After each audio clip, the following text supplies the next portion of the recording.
So, welcome everyone for a new segment of Rise and Play. Today I have not one guest, but two guests on the Rise and Play podcast to also on on a bit on different format to talk about routines.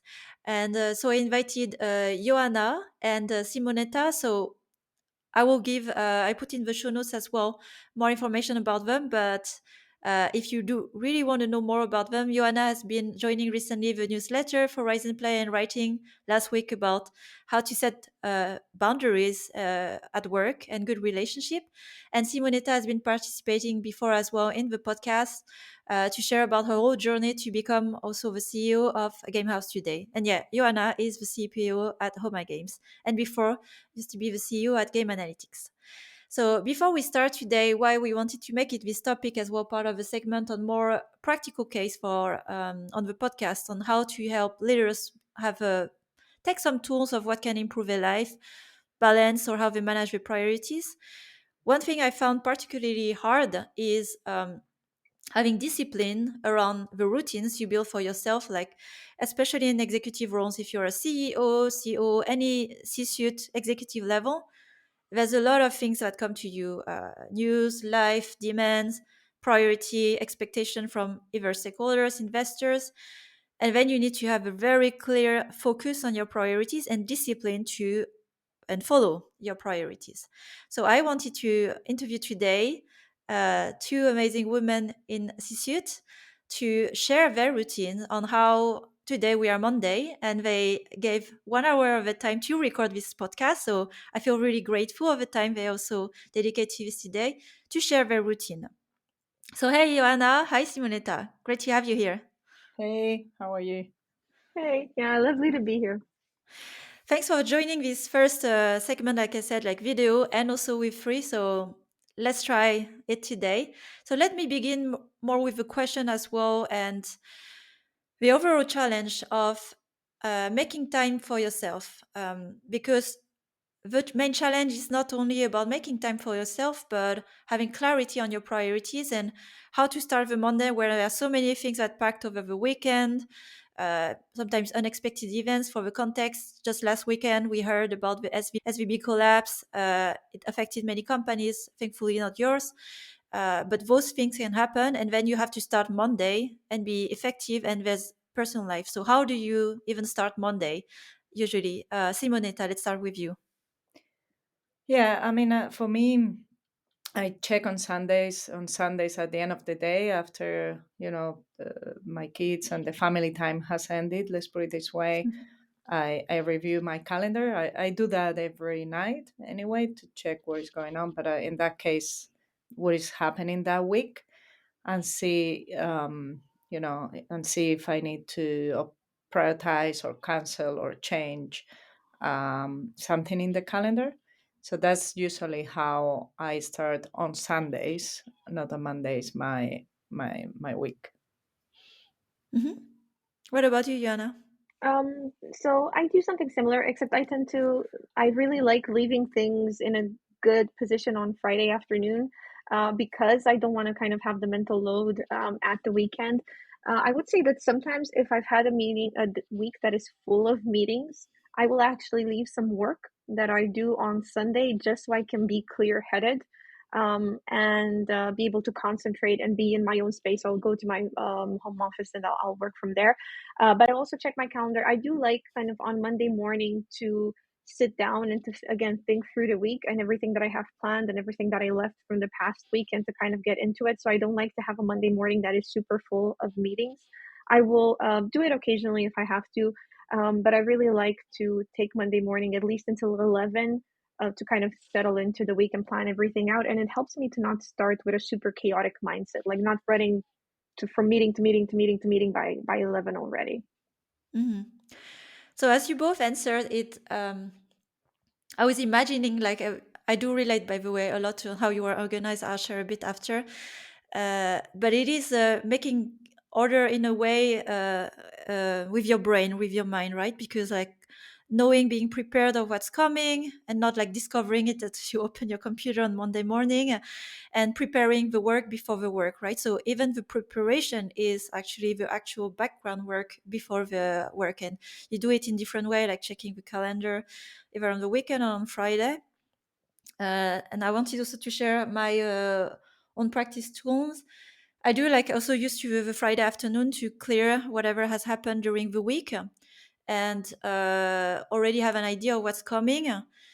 Something I do as well to, which is not related to work, but maybe you have some, I don't know, some thoughts, some comments. I do a gratitude meditation on Sunday evening. So it's a ritual I put in my calendar. My calendar is kind of what makes space for things that are personal and professional. But then it helps me go through the whole week, like to realize, oh my God, all of this happened. And I'm thankful for this wasn't great. And then, it's like kind of a closing the week mentally and opening it. So that helps me as well to arrange kind of a drawer, mental drawer, you know, and then be organized and starting the week. So that's one. And the second I have used as well, which is not organizing so much my time, but to give me a peace of mind. Like sometimes I have follow up to do on Monday, and I don't want to write people on the weekend, but I don't want to forget. And so something I do is I schedule a lot of sending. I don't know if you do it as well. Yeah, I do. At 8 a.m. And then people ask me like, wow, you were up early. It's Yeah. like, no, I was sleeping.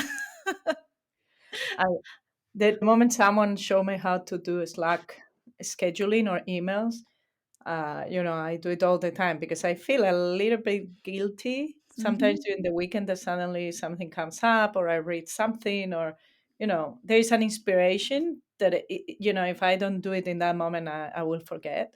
So then I schedule it, or I see a game or whatever it is, and I schedule it, and that has happened to me. It's like, and sometimes it has happened that I forgot I put it, and then someone says, "What are you referring with this?" And I'm like, "Oh, sorry, I put it on, on Saturday morning because yeah." So that's a good tool, definitely.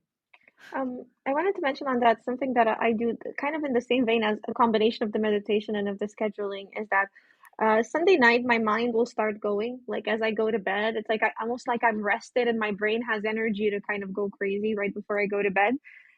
So it will help me to do two things. One, to just if I cannot sleep, just actually write what I'm thinking. Like instead of kept like letting it run over in my head, like just stop, take my phone or take something and just write on paper what I like the thoughts so I can get them on paper somewhere.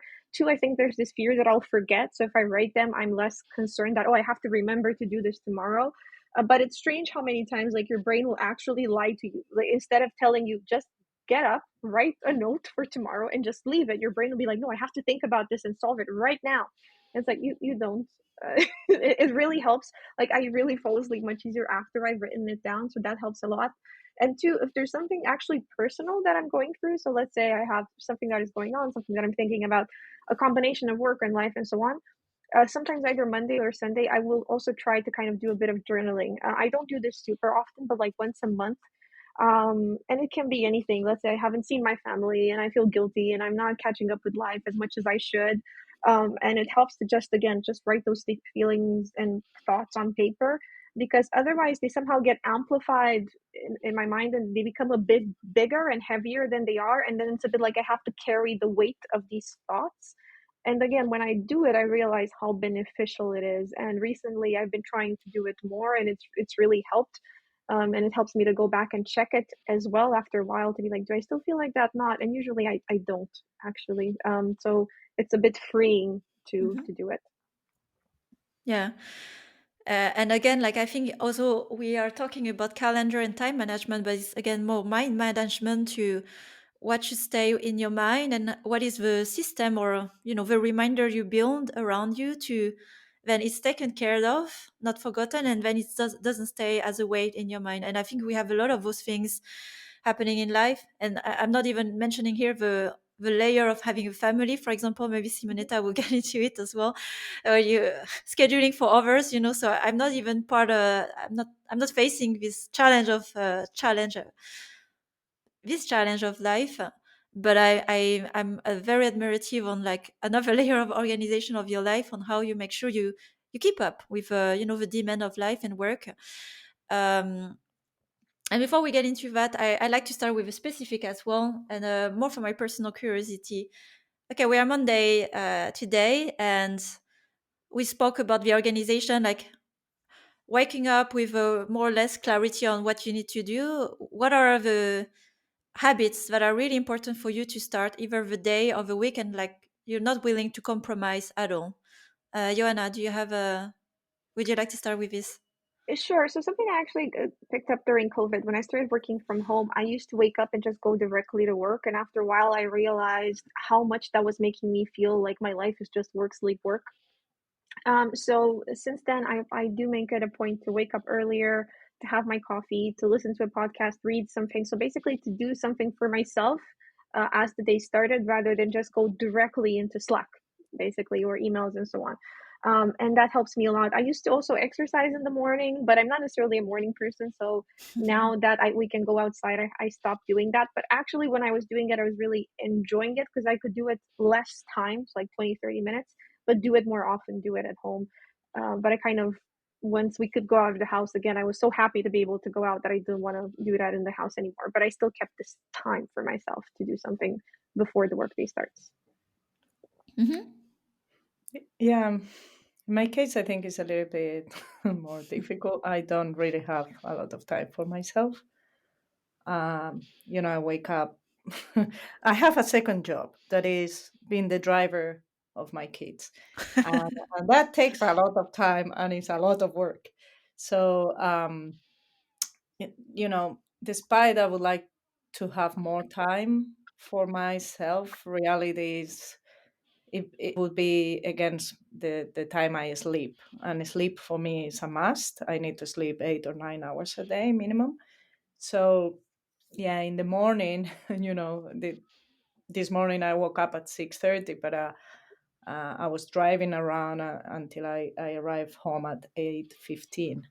So at 8:15, then I'm starting my routine, and it's my ideal situation would be to do exercise in the morning. I when I did it and I was able to do it in my routine, that was great. But I promised myself to do it, but I can't. In the morning and in the afternoon, I need to drive around my kids, so I don't have that much of a luxury. Having said that, I love both things. I love my work. I love my family.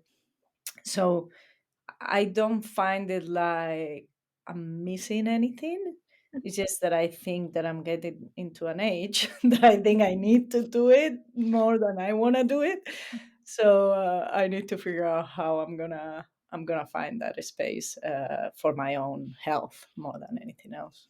It's clearly hard. Like I am constantly like I realize this actually how much of my life can just happen because I am much more in control of my time than parents are. So I do think it's extremely admirable to be able to do that and just to stay sane. So just to be like do a great job at work, do a great job with the family, and just remain an entire person. I think that's very hard. But you seem like you're doing amazing at all of it. Oh no, no, no, no, no. But I mean, we survive. I think as well when you don't put very hard, you know, um, deliverables for your life, like it will not be perfect. It will be just good or okay. Then it's fine. You are not so. My kids may not take showers every day, or I don't know.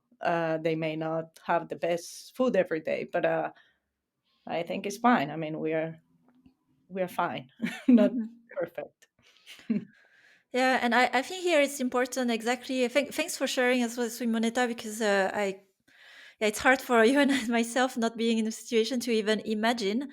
But that's a reality that many parents, mother, taking demanding jobs, and it's not like you cannot have it all, but you can manage, and it's again about priorities. And if I have heard correctly as well, you have chosen some priorities that are just non-negotiable, and I think it's always about that, right? There's always, when you have nicer to have, perfect, and then when you start to let go, it's like it's good, and then not pushing like having it all, because I don't think it's realistic. I mean, the day is limited, like the sleep you mentioned, and also driving your kids. It's I think they need to be driven to get somewhere, and then you have the work. I have a follow question then to you, is like uh, how do you revisit, or how do you keep the clarity on those priorities to be sure that that's the non-negotiable priorities, the right one, you're doing now or in the future?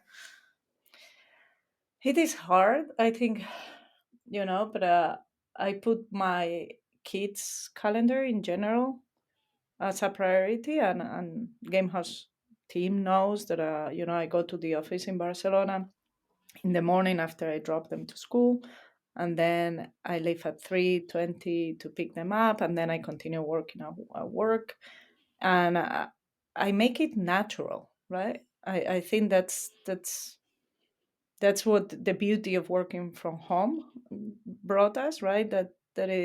People should not be feeling guilty about their regular, you know, parental needs or priorities.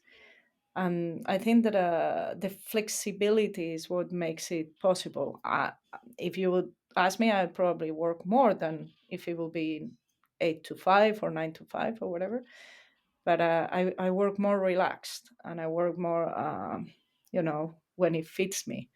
And one day fits me one way, and on Wednesdays it fits me another way. But we communicate this openly, and in Gamehouse, everyone has that flexibility to adapt. And for me, the flexibility is what made the big difference on on, on being sane in all this craziness. Yeah. Anything to follow up on, Joanna, on this? Oh. I would say, because we had the article, and it's actually exactly what the conclusion was, that if you're close with people, and if they trust you and you trust them, you can actually involve them and be like, hey, I need to go do this. I need to pick up my kid. I need to drop them off. Everybody knows that it's part of life. And that's also how you know that you're in a good environment. Obviously, that you can kind of live your life. And I think also for us as leaders, I'm very glad that we're discussing this more. And I remember, for instance, when I was running game analytics, we had an office in London, an office in Copenhagen. And again, I think in Copenhagen, school ends around 4 or something like that. So they had to go and pick up their kids, and everybody in London knew. And we left later, but it was like, it's normal. Of course, they're going to go. Like, if the work needs to get done, it gets done. We don't have to police these people's schedule. They're not children, for us to tell them what to do and when to work. But we just, as long as we had enough hours together to achieve what we had to achieve together, it was fine. And I really love that way of working. It was also a really healthy way when we went into the pandemic. It helped a lot because the bases were already set. And I'm glad that more organizations are doing this. Yeah, and I have seen a huge, you know, since COVID, maybe even before, but the change has been radical. I mean, I think you needed to be in very good gaming companies. In my case, I was, in Sulake, that was Finnish, and they are known for very good rights, family integration with work, but other people were not having that luxury, and at that time it was very challenging. And and now I think is getting more, I'm very happy and glad that it's not only Gamehouse, but many people are embracing this as natural, and not only moms or females. Or it's coming from across the board, single people, parents. The people may need, or they may have other needs. And I think this is, I'm so happy it's happening, and it's sustained for good. And that's why when people are talking about remote or not remote, I really don't think that they mean remote. What they mean is flexibility. Yes. That's what they are looking for. Yes, totally. I like the practice of showing your priorities, personal priority in the calendar. I think it inspires, just back to the article you wrote, Joanna, about the boundaries, right? Do you hide why you have to leave at a certain time, or do you talk openly about, well, I care about my job, but I have other things happening in my life that are important, and it's not also to be inclusive of people who are non-parent by choice or just by situation, that they are has valid reasons to leave at 5 if they have other important things as well, going on for them. So it's creating the habit, and we are kind of a catalyst of it when we are doing it ourselves in position of influence to encourage others to do the same without feeling apologetic. Um, I can tell you the other day I had a fun thing because I work as well at US time. So that's why I'm saying I work in the morning and then I'm with the kids, and then at night, many times I need to work in US time. And we were in a meeting with a partnership, and it was an important meeting, but the time was running out, and at the end I said, hey guys, I'm really sorry, but I need to feed my kids. It's 9:30, and I really, it's too late. And everyone was like, oh no, no, for sure, don't worry, go go feed your kids. But it was funny because I said, hey, that's how it is, and everyone understood it. And we met the following day or whatever. But it was funny, the reaction of people. Oh yes, please, please go on, feed your kids. I imagine they were thinking kids, and funny enough, I went down and they already had fed themselves. so, so it was not necessary. But I was concerned during the whole meeting. Oh my God, I need to go down, and this is not finishing. So my mind was not either yeah. properly thinking. So I think sometimes it's better that you just say it. Yeah, and setting again boundaries. I am working also with other parents at Savage Games, where part of the leadership. Our Mishka has 2 kids and a dog, and I think he sets a good example as well. Like saying, just I have to keep pick up my kids, or sometimes taking call from the car. Like this is like a hard stop, please. And so it's not just happening, yeah, exactly with the example of mothers. I think it's No, important no. as well that we see. Um, Fathers also making this as a priority, whatever is the deal in the partnership. um, and one point I wanted to follow up on about boundaries, because here we are, Simonetta, especially, you speak about flexibility, where work is not just the traditional 9 to 5, but where you can make it happen. And how, because we talk a lot about work-life balance, and everybody should work. I mean, I understand from companies like everybody should work not more than X hours. And is this really applying to us as leader? Is it like reflecting the reality? And what do we call work anyway these days? I wanted to challenge you on those thoughts too. Let's start with you, Simonetta.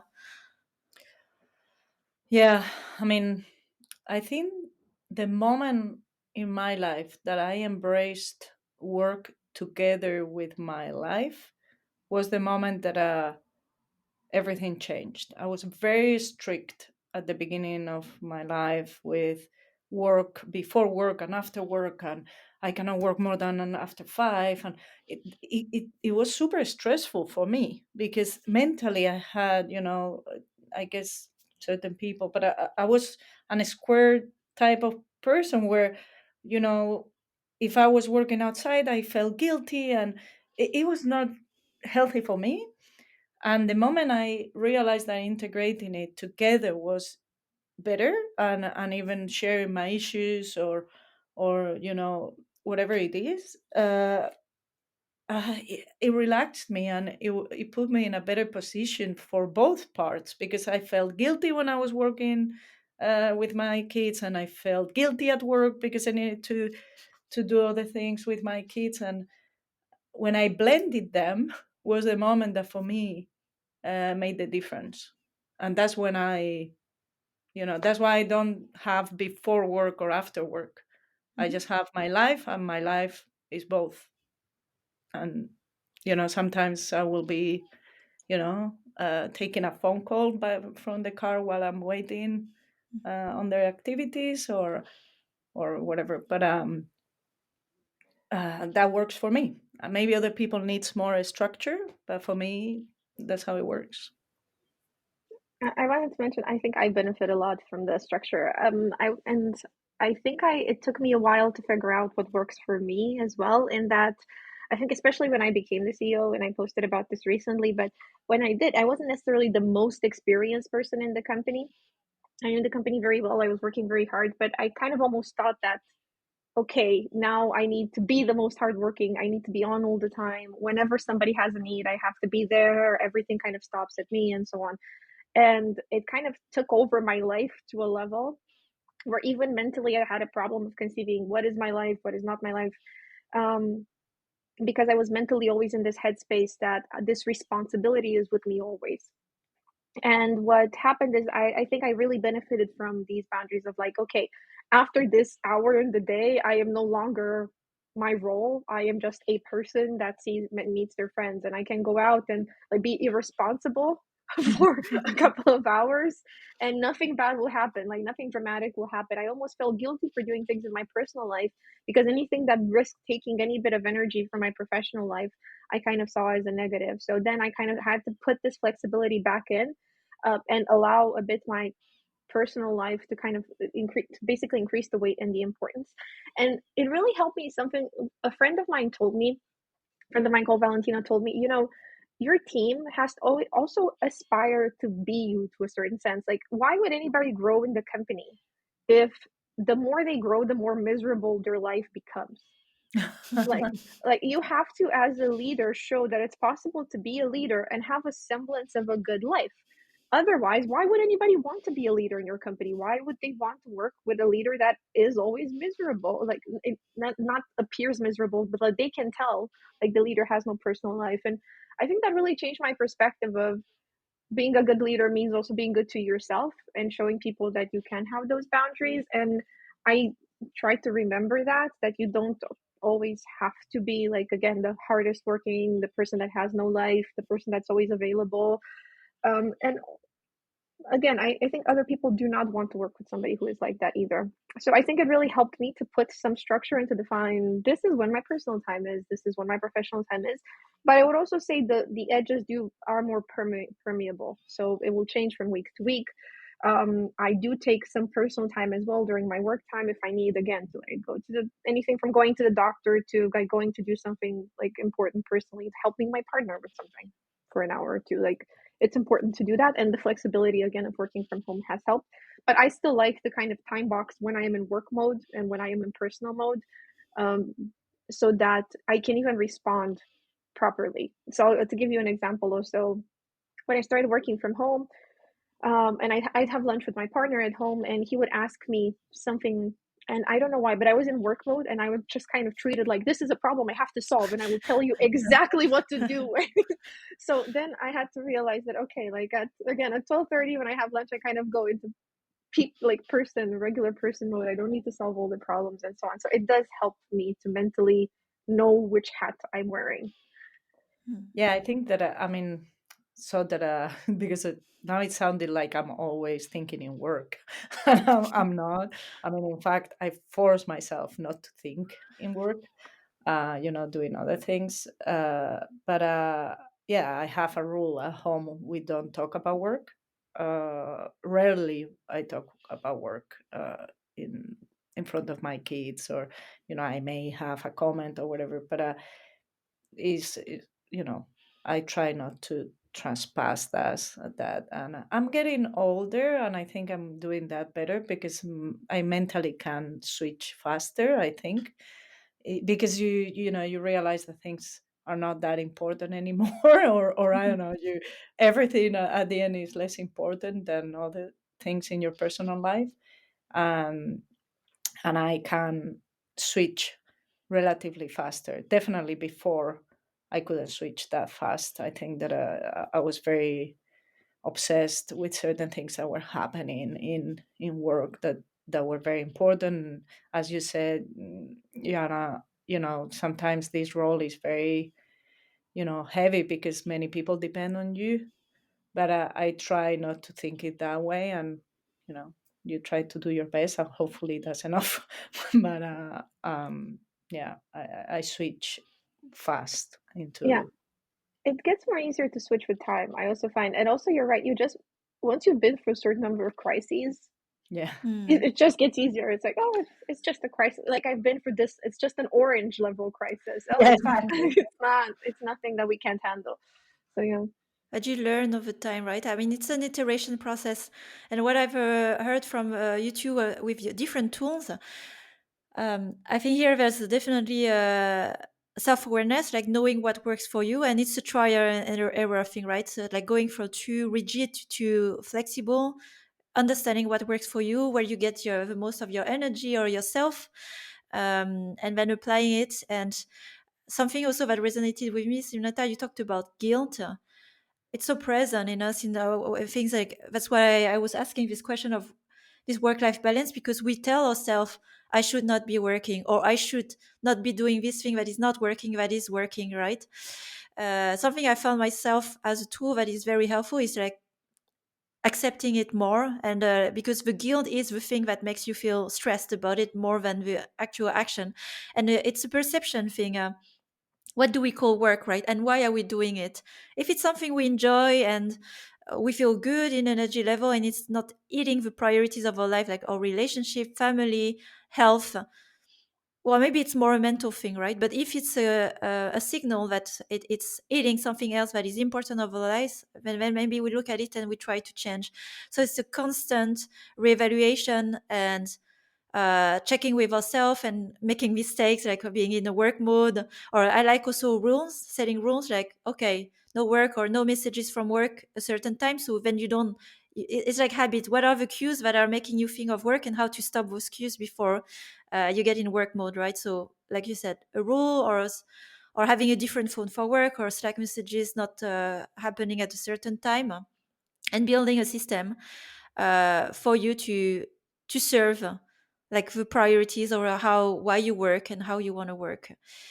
And that leads also me to the question coming about, when do you make time to think about those things, what we call white space, right?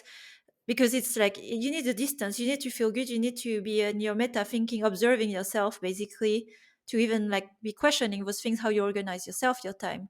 How do you incorporate that, or how do you find the time to what we call white space, to think about the big question, your own organization, management, or priorities in your company? Who would you like to start? Simonetta? Yeah. Yeah, I mean, I would say that in my role, the white space is difficult, and that's why I block space in my calendar. In fact, many people is like, I'm never able to book a space on your calendar, and it's like it's on purpose. So you ask me, and I'll make a space. So everyone, of course, knows that they can meet me anytime, but I block it because otherwise it becomes I can sometimes I wouldn't eat even if I don't block it. So it gets very heavy, and so I do that, and I think as well I enjoy the downtimes. My days usually are very heavy, and but suddenly there is one day that is a little bit of downtime, and I'm like, okay, I'm gonna embrace today because tomorrow is gonna be so hard, and that it's better to enjoy this moment and think, and so I try to enjoy the good days as well. Usually Fridays, when you guys were mentioning Fridays, for me Fridays are awesome because from 2 p.m. I can start thinking, there is no more people coming from all angles, and I'm like, oh, this is so nice. Now I can really drink a Coke or whatever and think. So Fridays are very nice for me in that sense. Yeah, I like to have it's interesting whether you're also, I think, an afternoon person or a morning person. So I'm really an afternoon person. I actually do some of my best work after 3:30 p.m. So like 4 to 7 p.m. are like prime productivity hours for me. However, if I've had like 8 meetings or 6 meetings by then, my brain is completely fried. So it doesn't matter that I have this time off because I no longer have the mental energy to produce focused work. So for instance, on something like Wednesday or Thursday. So I like to have one of those days in the middle of the week, a bit clearer in the afternoon, and to kind of from 12 on have few or no meetings. And the reason for that is I know I've done a lot of the work I needed to do. Like I've preloaded the week. And then I have time to kind of set the following, like the end of the week, and to prepare the next week. and to kind of do focused work. And I really, really like that. So, for instance, I actually prefer, other than my Monday morning, generally I prefer to have my meetings in the morning because I'm not very capable of like, I can be, but I prefer to not kind of use my focused mental energy then. So yeah, and I like to keep those hours to myself. Because of that, I also like to. So first, I like to start at 10. I do have to start at 9 because I work also with people in Paris. But I like to start the day a bit later so I can finish a bit later because it's more my natural inclination. And I even like towards the end of the day that there's no end specifically. Like I can, if I feel like working and I'm productive, I can work until 9 and just finish like everything that I want to finish. Versus during the day, if I know I don't have time, as there's going to be another meeting, I somehow cannot get into the same mind space. So I really love having that time for myself. And same Friday afternoon. So again, like after 3, there are usually no more meetings. There are not too many meetings on a Friday compared to other days, and it gives me a bit of a chance again to wrap up anything that I started and didn't finish, to kind of again leave things in a good way for the next week. Yeah, now that you were saying about starting late, I was very well known among my Finnish friends when I was living in Madrid and they were in Helsinki, and I didn't have kids, to start very late. So at 10, 10:30, I was starting and I was ending at 7, 7:30. I was a very chill, type of late afternoon as well. But then the kids came and everything Yeah. ruined my natural, afternoon. I'm not a good morning person. I can tell. My family can tell you that. I don't talk in the morning at all. I mean, don't talk with me. So definitely, I'm not a morning person either. And it's interesting to hear as well about the it's energy level, right? So when you know yourself a bit more through time experience, trial and error, then you can design your days, your meetings, the type of work, the nature of your work. So this is where you can go really deep in optimizing basically the outcome of how you work as a person, uh, to maximize like whatever those block of time or space of like serendipity to be either morning, afternoon, or some. This is what is tricky, right? We are in a creative industry, creative work, and you cannot say I'm going to be creative from that time or time. But it does increase the opportunities of it when you are not stressed and focused on doing something and thinking. Um, and what are your tools for energy? Because there are things, I don't know how familiar you are with this concept of I think Joanna, you were interested in the topic zone of genius, and once you understand a bit, like what are your creative moments, spark. It could be with people or doing certain things that increase your energy, and then you become very creative and see problems with a different lens. uh, how is it for you? Where are your best moments, and how do you engineer them in a way in your routine or in your time so you have more of those moments, and then you delegate or reduce the things that drain energy? Because at the end of the day, it's energy management. That's why when we talk about amount of work, it's a bit irrelevant because it depends on the energy, the fuel you have to do things. Who would like to start on this? Jana? Yeah, I'll start. So a couple of things. I think there is. It really depends. I mean, like creativity is also of different forms, right? So Yes. I'll give an example. I found in the past when I was traveling a lot, but I was flying a lot, that before the plane took off, there was a moment where I kind of calmed down and I had a lot of really good ideas, that almost there were problems that I would have for days. And that moment would be like, oh, I know exactly what to do. So there were a few moments where I found that even if I was in public and so on, when I could kind of become completely introverted. I don't know how to explain it, but it was almost like I was in a cocoon. I sat in the plane, I put on my headphones, I did the thing, and all of a sudden I was like, space. Nobody's gonna bother me for the next 3 hours. There's no Slack, there's no phone, I turned on airplane mode, and that's when the magic happens. But now I try to do that, and I think it's what happens also in the shower to people. By the way, I think that it's actually the same thing where nothing else. It's just you and your thoughts, and there's nothing distracting you. No phone in your hand, and so on. So I think that, one, it's important to foster those moments, and that's why I think that meditation probably also works in the same way, because you're trying to not be distracted.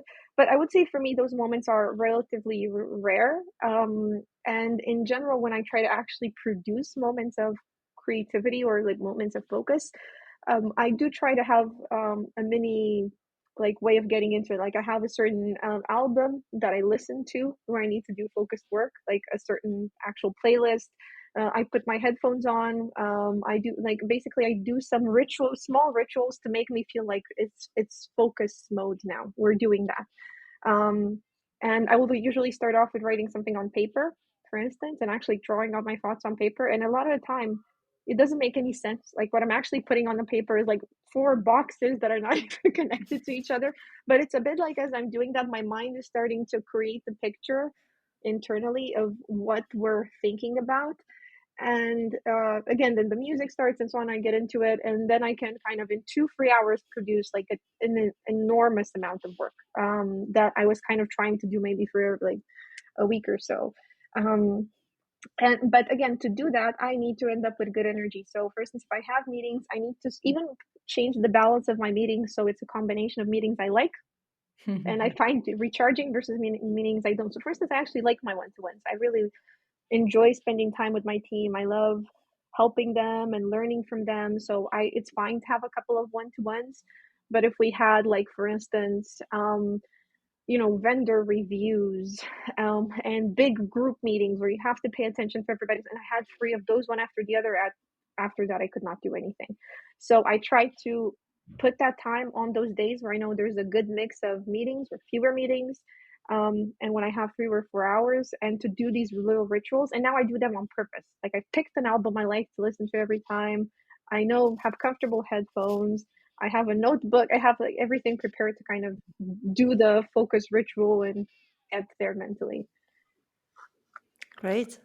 Yeah, in my case, I learned very young already when I was at college that going outside to Starbucks type of thing. At the time, there were no Starbucks.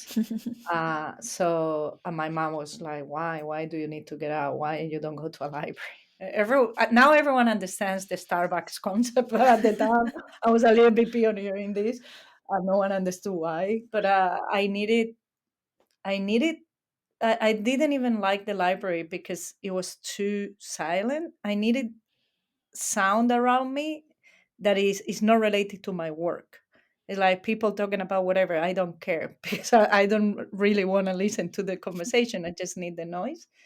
So I already realized that early, and I've been doing it in when I need it. When I need it, I say, "Hey, I'm gonna go to this place or whatever," and then, as you said, I turn off Slack and whatever it is, and I try to do that, for example, during the time that usually my kids, when they go to sports games, you need to drop them an hour before so their game. So there is an hour that you don't know what to do, and so usually I take that hour. This Saturday I did it, for example, and it was the most efficient hour of the week by far. I went to a coffee place and I did my thing, and that's I know it works, and I know for me is very efficient. The agreements, for me, those when I need to read the agreements that you need to pay attention to every word.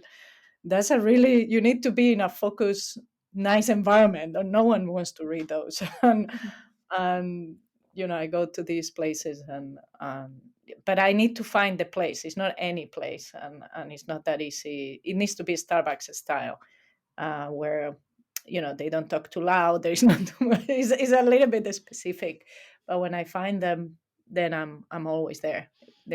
I know them by name. It's like, hey, how are you? And I'm coming here to work for a couple of hours.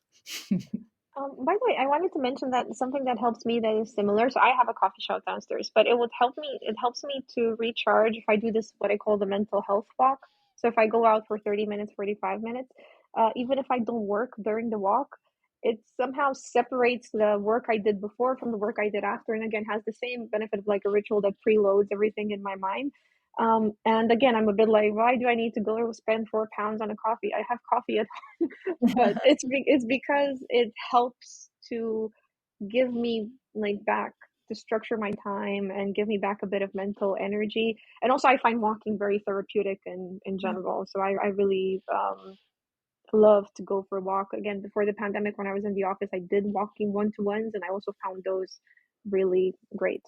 Do you listen to music or what do you do while you walk? Because if I start thinking that that happens to me, then I'm not sure it's very. Uh, I was trying to figure out what to do while walking because otherwise I end up thinking. Yes, I listen to music. Listening to podcasts is also a good one, though often, actually, if I have too much energy, I prefer to listen to music. And the other thing is, I walk fast. Like and what I mean by that, it's like a mini exercise. So I do walk with purpose. Like me and my friend laugh about this. Is like we're running away from the demons. But it's like, when you're, again, your mind starts going, and it's like you're but it helps a lot. But I agree. Otherwise, you just kind of feel that you're outside and you can't do anything about it. But if I kind of get my heart rate up a bit and I'm moving, it gives me a sense of progress, even though I'm just walking. It's interesting. Like I was listening to the walking habits. For me, I walk with doing nothing. It's like I feel like I need not to think. So that's what helps me. For me, it's not to even have a distraction because it's giving space. And I don't know if you knew about it. Like I read that your brain works differently when you walk. That's why doing one-on-one while walking or sitting is has a different outcome, right? So it just so once you understand that, I think changing settings and whatever works for each, understanding this and just increasing kind of the odds of whatever you want to have, more serenity, peace, or creativity. I see we are also reaching the end of our session today, but I see there's this good flow. We should really, talking about coffee, we should really sit in a coffee having this Oh. conversation.